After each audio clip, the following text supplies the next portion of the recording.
everybody, this is the second part of the answers to your Unit 6 exercises. In Exercise 3, the question that you have is that on January 1st, Banjo Board Games is going to assign $100,000 of its receivables as collateral for an $80,000 note from GemBank. And under the terms of this arrangement, the following are going to happen. Banjo's still going to collect on the receivables. GemBank is going to assess Banjo, which is us who we're booking for, a 3% finance charge on the receivables that we're going to use as collateral. In addition, we're going to have to pay GemBank a 6% annual interest charge on the note for as long as it's outstanding, and then we are going to make monthly payments to GemBank for the total amount of receivables we collect, plus interest probably. So let's start with the receipt of cash in exchange for signing a note. First thing we need is our collateralized receivables. In this example, Banjo was putting up $100,000 worth of receivables as collateral for this note that we are getting from GemBank. Well, if we multiply that $100,000 worth of receivables by the 3% finance charge that GemBank is charging us, we get a $3,000 finance charge. So the amount of cash that Banjo is going to receive is not the full $80,000 face value of the note that we have, because they are charging us a finance charge up front. So even though the face value of the note is $80,000, they are going to take $3,000 of that away as the cost of doing business with us, letting us borrow money. We're only going to receive $77,000 in cash. That $3,000 finance charge, Banjo is going to record under interest expense, but when they put the note on the books, they're going to put it on for the full face value of $80,000. They received a note via secured borrowing. During January, Banjo is going to collect its receivables. This month they collected $55,000 worth of receivables, and they accepted sales returns of $5,000. So on January 31st, the amount of cash that they received from receivables was $55,000. They accepted returns of $5,000, which we're going to record under a contra revenue account called sales returns and allowances. But in total, accounts receivable is going to decrease by $60,000, $55,000 for what we actually collected, and $5,000 by what we forgave because people returned their purchases to us. We recorded monthly sales returns and receivable collections. What's important of note here is the cash amount, $55,000. That is the amount of actual cash that we received from the receivables that we put up as collateral. So that is the amount that we have to forward to GemBank to pay off the note. On February 1st, we're going to do just that. We're going to remit January's collections to GemBank. So on February 1st, the first thing we need to do is figure out how much interest we're going to owe GemBank. Well, to do so, we take the current note balance at the time we're making this payment, which is the full $80,000 value, and we multiply it by the interest rate. And they're charging us 6% interest, but that 6% is for the year, and this is only 1 month that has passed. So we need to convert that annual rate to a monthly rate, and we do so by dividing by 12. So 6% divided by 12 means that 1/2 of 1% of interest is going to be charged to us when we make this payment. 80,000 times 0.5% is 400. That is our interest expense on this payment. The amount that our note payable is going to decrease by is going to be equal to the amount of actual cash collections that we had, which we just learned was $55,000. So in total, we're sending out $55,400 worth of cash to GemBank. We remitted payment to GemBank on February 1st. During February, Banjo is also going to collect another $63,000 worth of receivables, and they're going to write off bad debt of $3,000.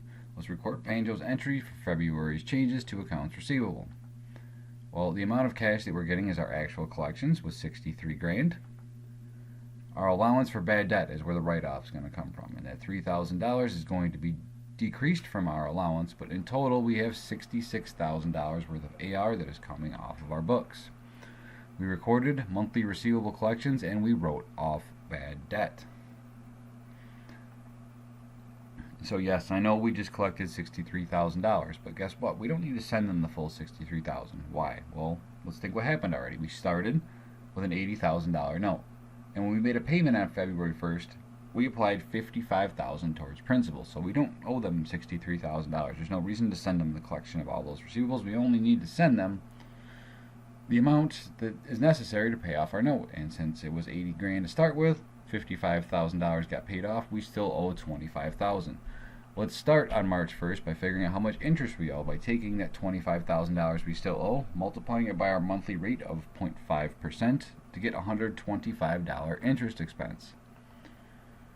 So that interest expense of $125 gets added to the remaining amount that we owe them, which is the $25,000, and we're going to send Gem Bank cash of $25,125. We remitted the remaining note balance to Gem Bank. In the second part of exercise 3, we have Wilson Wire Mill, and they're assigning $120,000 of their receivables as collateral for a $100,000 note from Berkshire Bank. And under the terms of this arrangement, Wilson is still going to continue to collect. Berkshire is assessing a 2% finance charge, and Wilson has to pay 7.5% annual interest. They're still going to make monthly payments. The setup is exactly the same as the last entry we had, only the numbers are going to change. So let's follow the same steps that we did before. We're going to figure out the finance charge by taking the amount of collateralized receivables, which is $120,000, multiplying it by the finance charge percentage that Berkshire is charging Wilson, which is 2%, to come up with a finance charge of $2,400. So on January 1st, the amount of cash we receive is not going to be the full $100,000 note that we are signing, because they are charging us a $2,400 finance charge, which means Berkshire is only going to give Wilson $97,600 in cash. The amount of that finance charge is going to be recorded under interest expense, but the note is going to go on our books for its full face value of $100,000.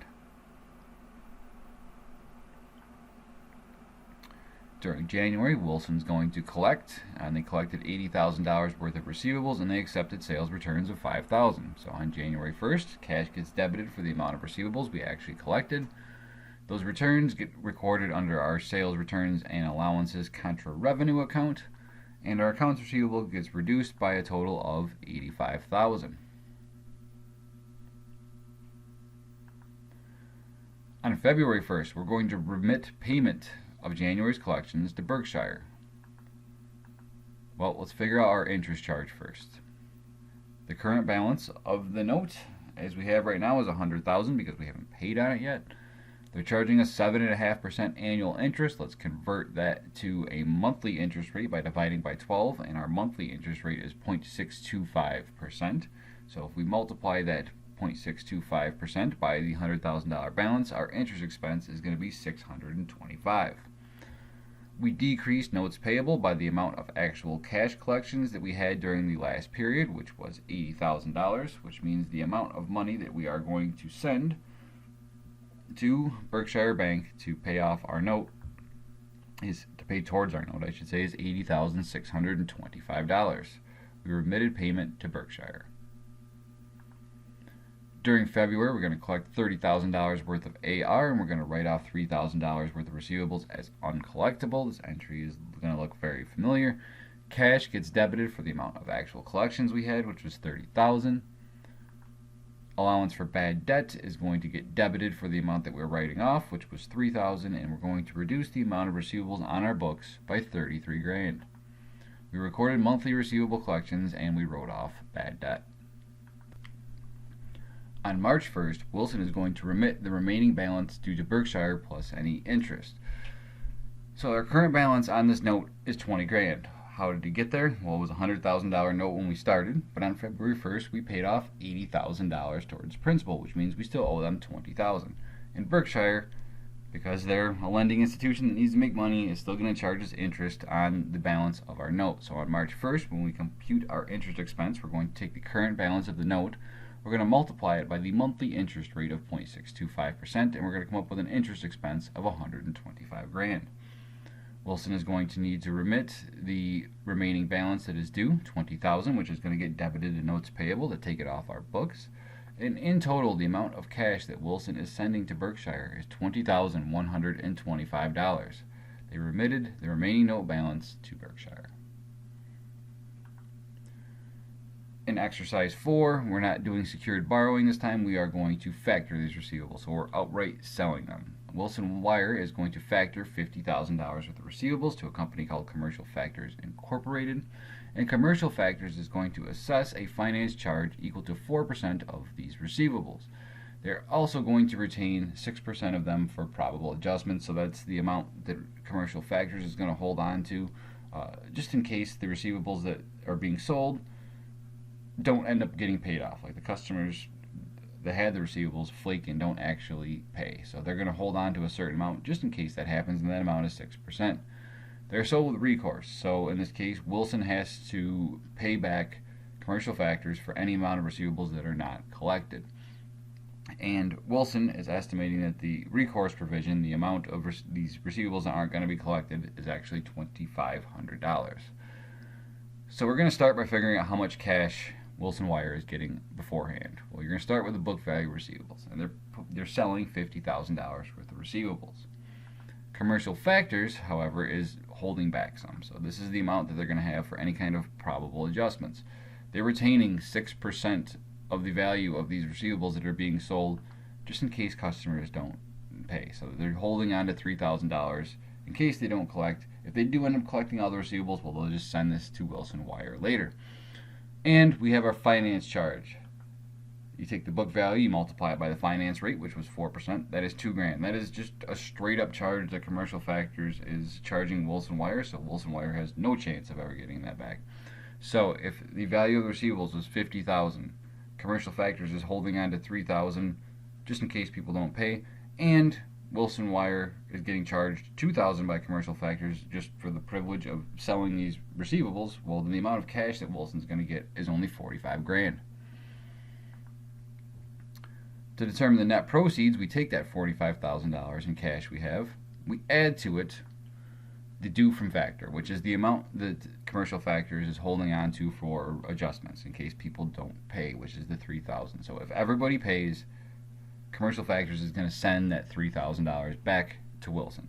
But Wilson doesn't believe everybody's going to pay. They have estimated that their recourse liability, the amount of those receivables that aren't going to be paid, is $2,500, which means, let's think about it another way. Wilson thinks that of the $3,000 that Commercial Factors is holding on to, $2,500 of that is actually going to have to go towards this recourse liability. $2,500 of those receivables aren't going to be collected, and Commercial Factors is going to keep it. They're only going to send back the $500 difference between what they're holding on to and what the actual liability is expected to be.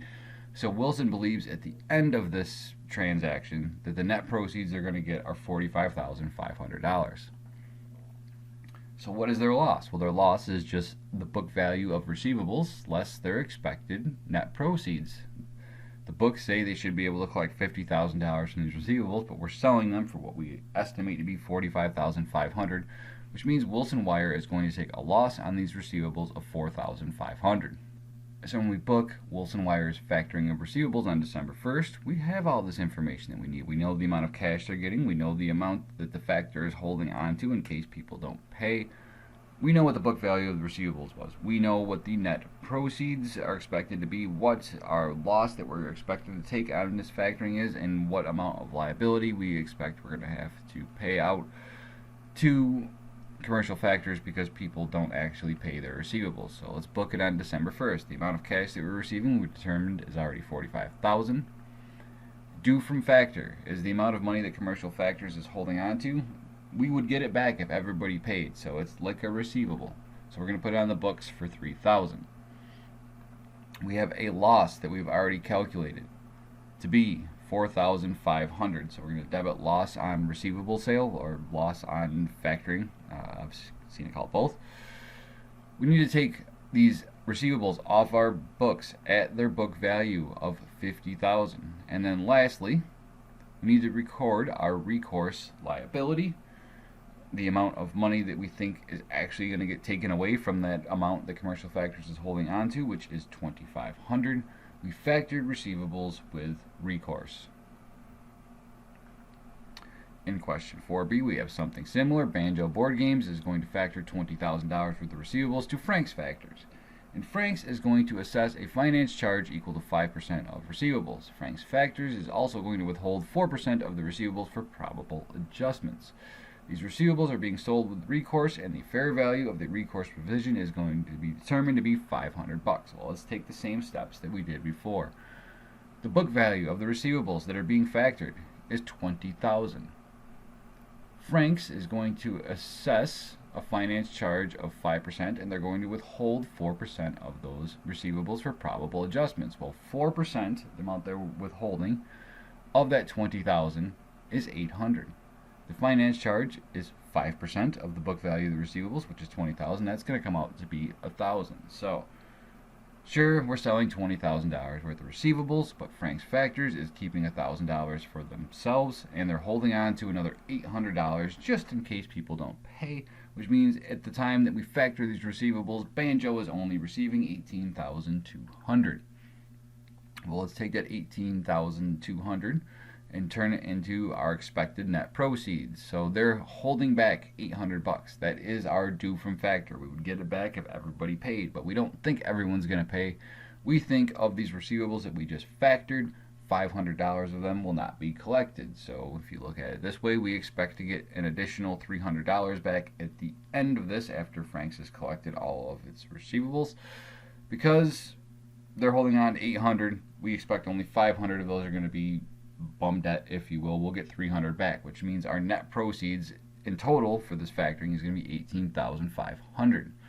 Well, the book value of the receivables is $20,000, and if we subtract out our net proceeds of $18,500, that means we are taking a loss on the sale of these receivables of $1,500. We're only going to get $18,500 for the $20,000 worth of receivables on our books. And we can record this on June 1st using the information that we have. We're going to start by debiting cash for the amount of cash received, which is $18,200. We're going to put that amount of money that Frank's Factors is holding on to for adjustments under a receivables account called due from factor. That is $800. We're taking a loss on the sale of these receivables of $1,500. We need to take the receivables off of the books at their book value, and their book value is $20,000. And lastly, we need to record the recourse liability, the expected amount of these factored receivables we think will ultimately not be collected, which was $500. We factored receivables with recourse. As of December 31st, Frank's Factors had collected $19,800 worth of receivables that we'd already factored to them, which is pretty good. We factored $20,000 worth of receivables. They collected $19,800. Which means only $200 of it was bad debt. So if we use, Frank's Factors is going to use this recourse provision to make us pay that $200. We need to record the journal entry for Banjo's receipt of the remaining amount that was due from factor. What's going on here? What happened here? Well, let's back it up. When we factored these receivables, Frank's Factors held on to $800 for probable adjustments. So they held on to those $800 in case people didn't pay them. That was the amount that they expected not to get paid. Well, in the end, they only had $200 worth of bad debt out of the receivables that we sold them. And since they held on to $800 of our money to pay off bum debt, and there's only $200 worth of bum debt, they owe us the other $600 back. So on December 31st, Banjo Board Games is going to debit its cash account when it receives that $600 that was left over back from Frank's Factors. They also need to take their recourse liability off the books. This factoring deal is done, so we don't need to have a recourse liability related to it. So let's debit recourse liability for $500. Due from factor also needs to come off the books. Nothing's due because Frank's is paying back Banjo right now. So let's take an $800 due from factor off the books. And then our debits don't equal our credits. As you can see, we need a credit of $300. Where is that going to go? It's going to go into our loss on receivable sale, and it's actually going to decrease it. Why are we decreasing our loss? Well, when we made an estimate of the amount of net proceeds that we were going to get at the time, we assumed that $500 worth of these receivables were going to be bad debt. Well, only $200 ended up being, so Frank's had to send us back $300 more than we were expecting. So we need to reduce our loss because we didn't take as big of a loss. We got more money from Frank's Factors. We received payment that was due from factor.